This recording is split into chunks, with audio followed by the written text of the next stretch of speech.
Some sounds never leave you once you've heard them enough times. For Bumpy Johnson, there was one sound that stayed with him his entire life. A sharp, familiar click that meant danger was close. He had heard it dozens of times before.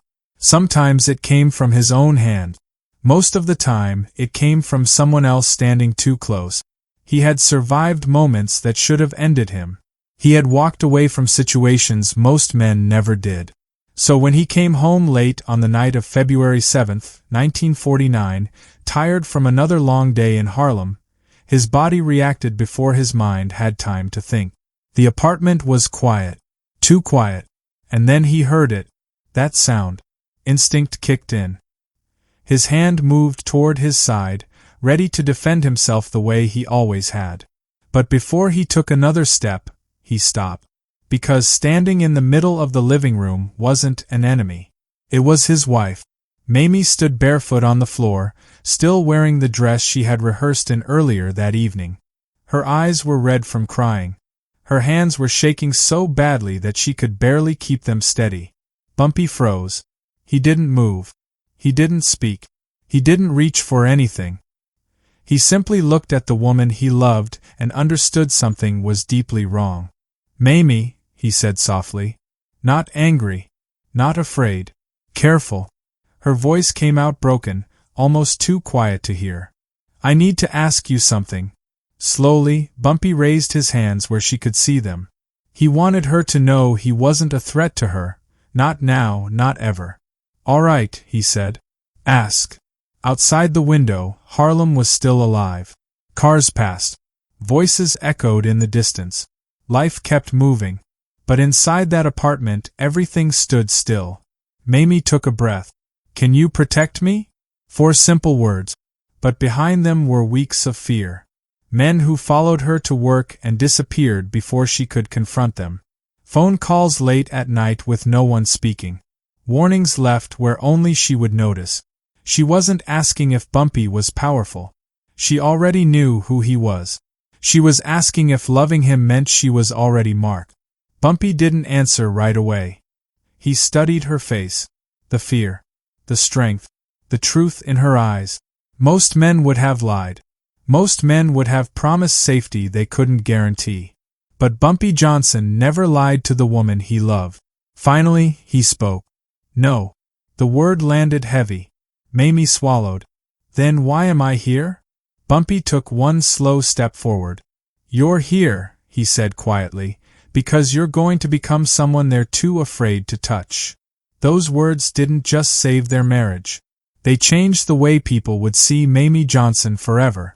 But to understand why that moment mattered, you have to understand how they got there. You have to understand who Mamie was before Harlem knew her name.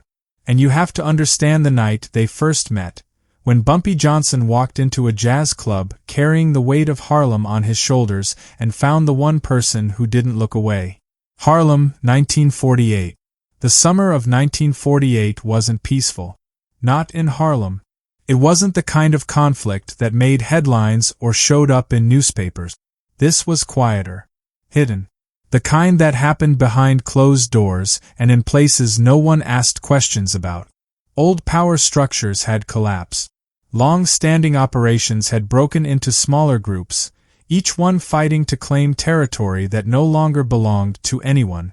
In the middle of it all stood Ellsworth, Bumpy Johnson. By then, he had been part of Harlem's underground world for over 16 years. He hadn't started at the top. He worked his way up slowly, carefully, learning when to speak and when to stay silent. Years earlier, he had aligned himself with Madame Stephanie St. Clair, a woman far more strategic than most men gave her credit for. Over time, Bumpy became more than her enforcer. He became her partner, her planner, the man she trusted when decisions had consequences. And in 1948, Bumpy made a decision that shifted everything. A group from outside Harlem had started pressuring local business owners. They demanded money. They made threats. They believed Harlem was weak. They were wrong. One night in August, Bumpy confronted the group directly. It wasn't loud. It wasn't chaotic. It was fast and deliberate. The message was simple. Harlem was not open for takeover. That confrontation didn't end the problem. It started something much bigger. By the time Bumpy left that building, he knew retaliation would come. He felt it in his chest, in his hands, in the way the city suddenly felt tighter. Instead of going home, he made a decision. Take me to Small's Paradise. The night everything changed. Small's Paradise wasn't just a club. It was Harlem's pride. Music legends had performed there. Politicians sat beside musicians. For a few hours each night, the world outside faded away. When Bumpy walked in, the club was full. People laughed. Glasses clinked. A band played softly in the background. He sat in the back and ordered a drink. Then he heard her voice. It wasn't loud. It wasn't flashy. It was steady, deep, honest.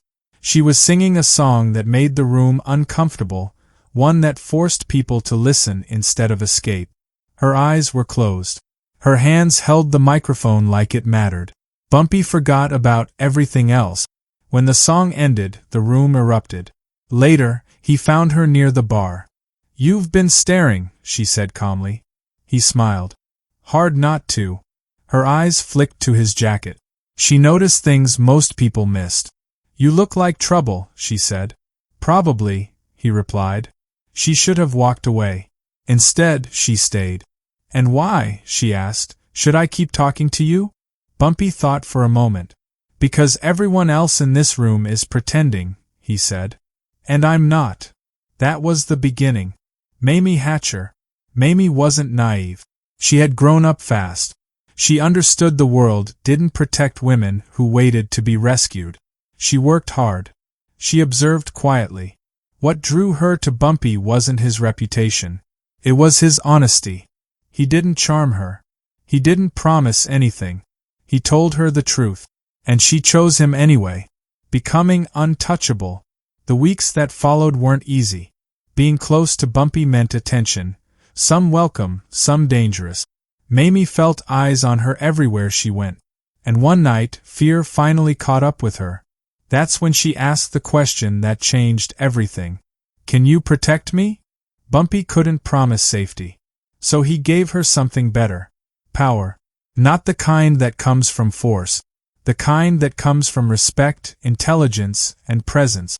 He taught her how to walk into a room without lowering her eyes. How to speak calmly when others expected fear. How to become visible without being vulnerable. Slowly, people stopped following her. Stopped testing her. Stopped trying. Because Mamie Johnson was no longer just Bumpy's wife. She was her own force. Legacy. Years later, people would talk about Bumpy Johnson as a legend of Harlem. But those who knew the truth understood something deeper. His greatest strength wasn't his reputation. It was the woman who stood beside him, not protected, but empowered. And it all started with 4 words spoken in a quiet apartment late at night. "Can you protect me?" And an honest answer that changed history. The men buying you drinks in here are pretending. They're acting like they're important, acting like they're honest. "I'm not pretending," Bumpy said. "I'm exactly what I look like. A man who came from something ugly, and walked in here because your voice made me feel something other than anger. For the first time in years." She studied him for a moment, like she was deciding whether he deserved another second of her time. "What did my voice make you feel?" she asked. Bumpy didn't hesitate. Human. That made her smile. Small, almost hidden, but real. "I'm Mamie," she said. "And before you say it, yes. I know who you are." Bumpy raised an eyebrow. "And you're still standing here." Mamie took a sip of her drink, calm as if she'd said it 100 times. "I'm from North Carolina," she told him. "Greensboro." Then her face changed, like she'd opened a door she usually kept closed. "When I was 12, I watched a hateful crowd destroy my neighbor's home. I stood in the street with my mother and saw what people can do when they think they won't be punished." She glanced at the stain on his collar.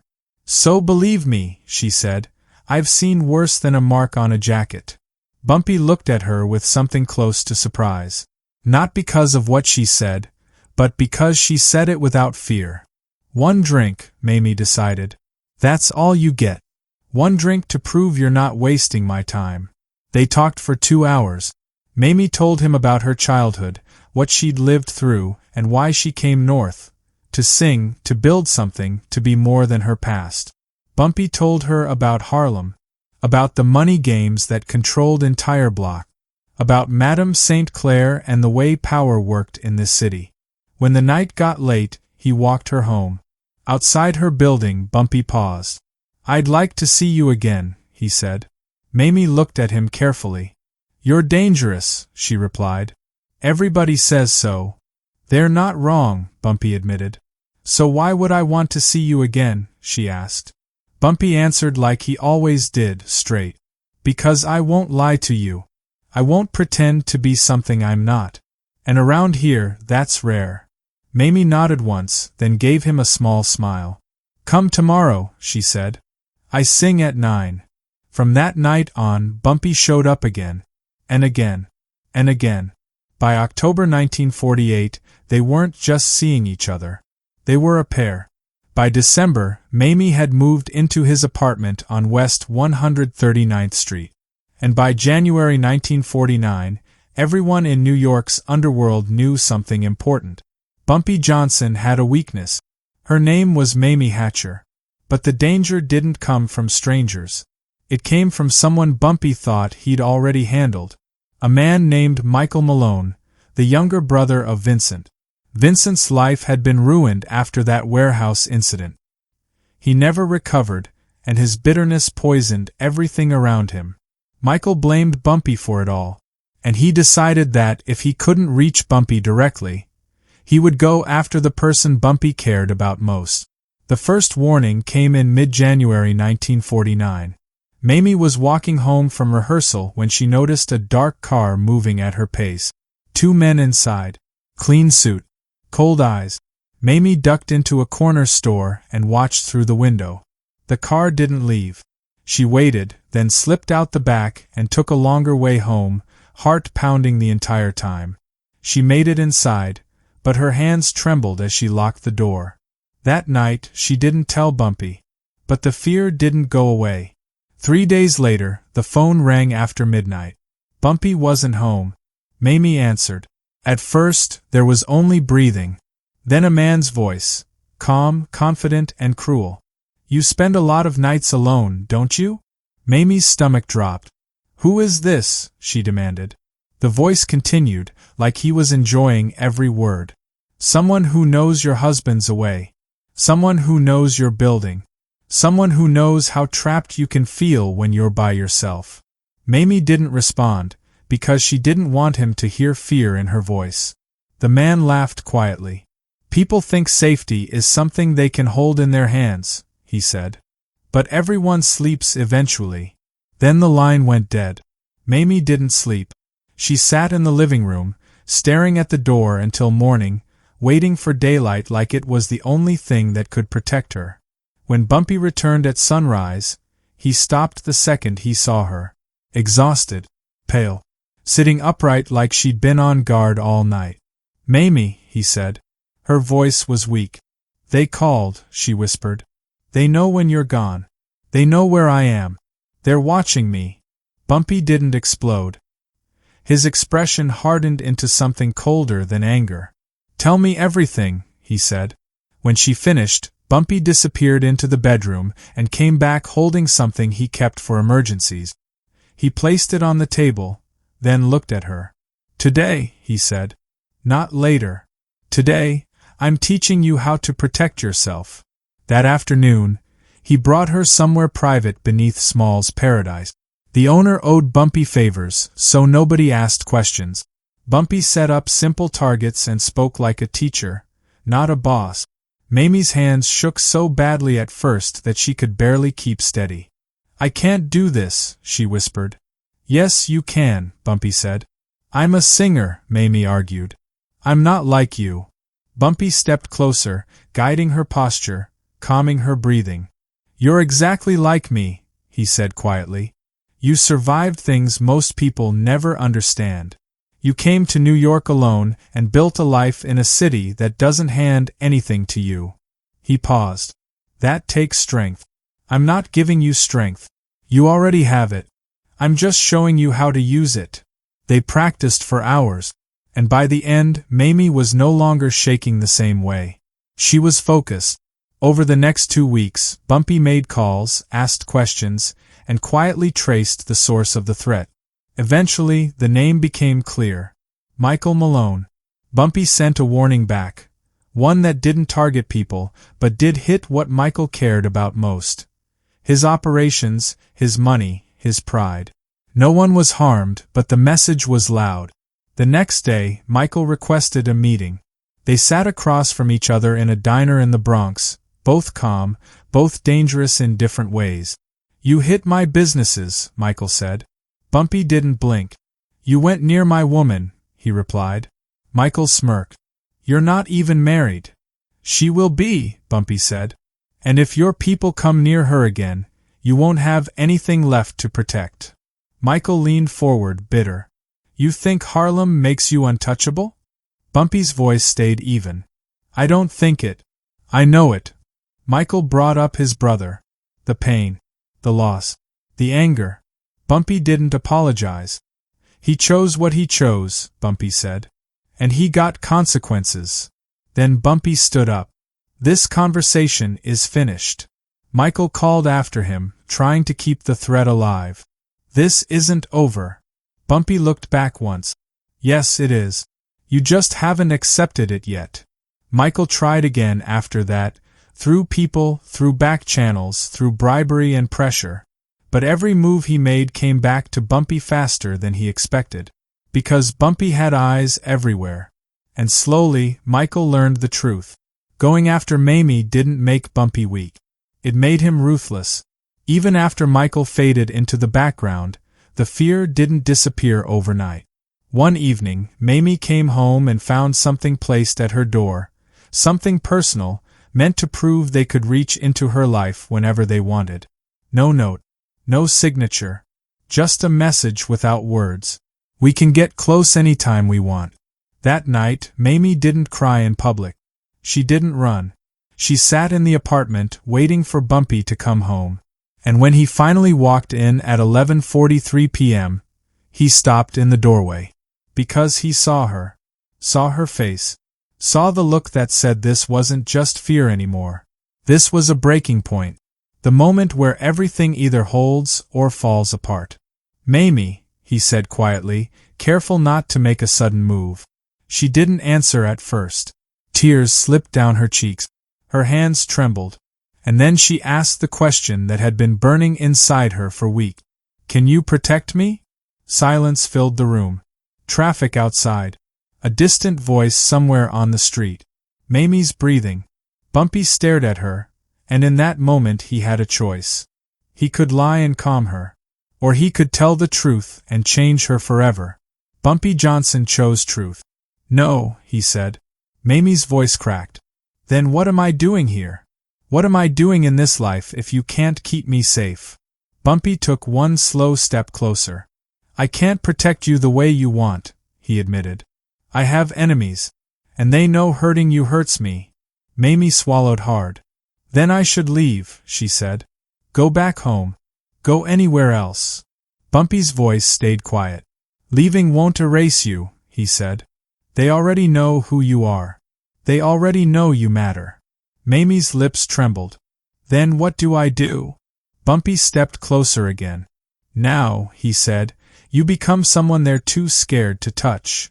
Mamie blinked, confused. What? Right now you're just my woman in their eyes, Bumpy explained.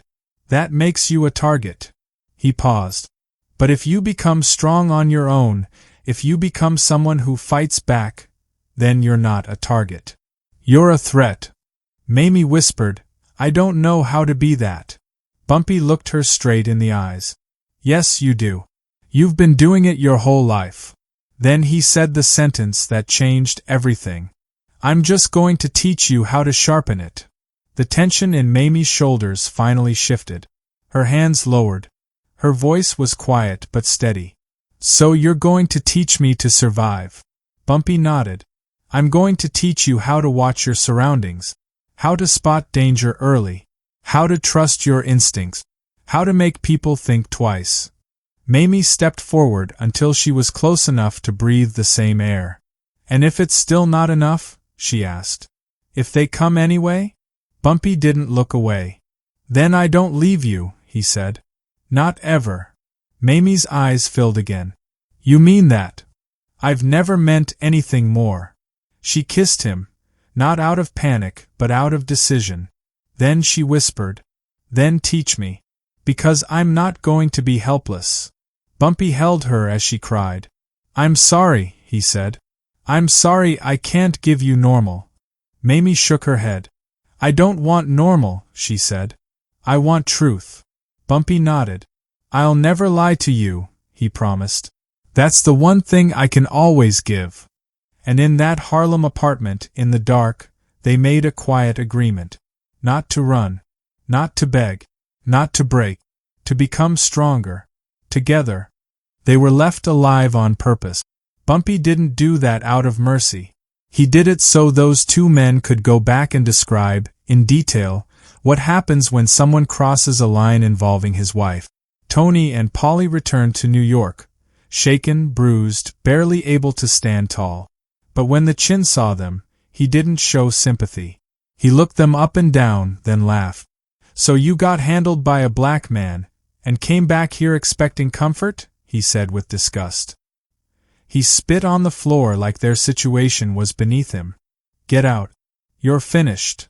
And just like that, they were pushed out of the family, thrown away the moment they looked weak. That same night, Tony and Polly left New York. They disappeared into a quieter life up in Boston. They found ordinary work. They stayed out of trouble.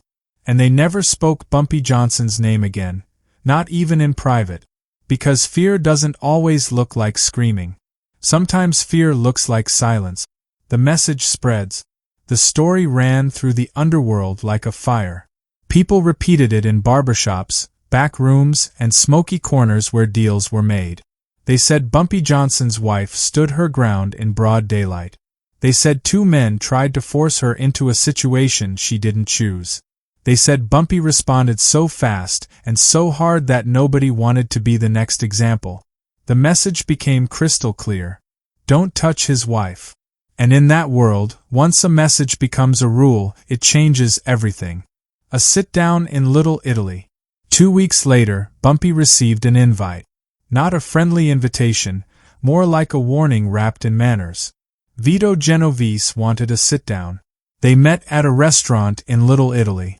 Bumpy walked in alone, calm, controlled. Vito was already seated, with two men behind him who didn't smile and didn't blink. You've got nerve, Johnson, Vito said. Bumpy sat down like he owned the room. You asked for a meeting, he replied. I came. Vito studied him for a moment, then got straight to it.